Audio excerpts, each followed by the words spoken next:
আসসালামু আলাইকুম ওয়া রাহমাতুল্লাহ। রাসূলুল্লাহ সাল্লাল্লাহু আলাইহি ওয়াসাল্লাম বলেন, কোনো এক ব্যক্তি মাঠের মধ্যে কাজ করতেছিল। হঠাৎ মেঘের মধ্যে এক আওয়াজ শুনতে পারলেন যে, অমুক ব্যক্তির বাগানে পানি দাও। এ কথা শুনতে মেঘ দ্রুত বেগে ছুটতে লাগলো। এ ব্যক্তি মেঘ কোথায় যায় সেটা দেখার জন্য পিছে পিছে ছুটতে লাগলেন। চলতে চলতে দেখতে পারলেন সমস্ত মেঘগুলো একটি পাহাড়ি ঢালু জায়গায় প্রচুর পরিমাণ বৃষ্টি বর্ষণ করল এবং সমস্ত পানি একটি ড্রেনের মধ্যে জমা হয়ে চলতে লাগলো। এ ব্যক্তি পানির পিছে পিছে চলতে থাকলেন।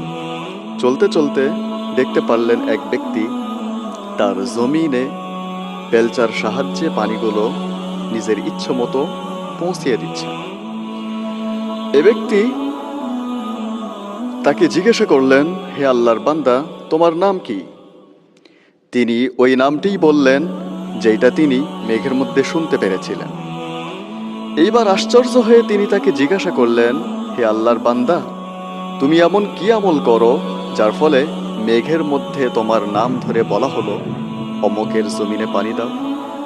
তখন এই ব্যক্তি বললেন, আল্লাহর বান্দা, আমার এই আমলের কথা তো আমি প্রকাশ করতে চাচ্ছিলাম না, কিন্তু তুমি যখন এত দূর থেকে এটা জানার জন্য এসেছো, তাহলে তো আমাকে বলতেই হয়। তাহলে বলছি, শোনো। আমি এই জমিনের সমস্ত ফসলকে 3 ভাগে ভাগ করে থাকি। এক ভাগ দান করে দেই, আরেক ভাগ পরিবারের জন্য রেখে দেই এবং আরেক ভাগ পুনরায় আমি এই জমিনে লাগিয়ে দেই। সুবহানাল্লাহ, সুবহানাল্লাহ। আল্লাহ তাআলা তার এই আমলকে এত বেশি পছন্দ করলেন যে মেঘের মধ্যে তার নাম ধরে বলে দিলেন যে অমুকের জমিনে পানি দাও।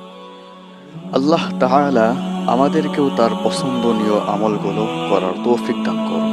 আমিন।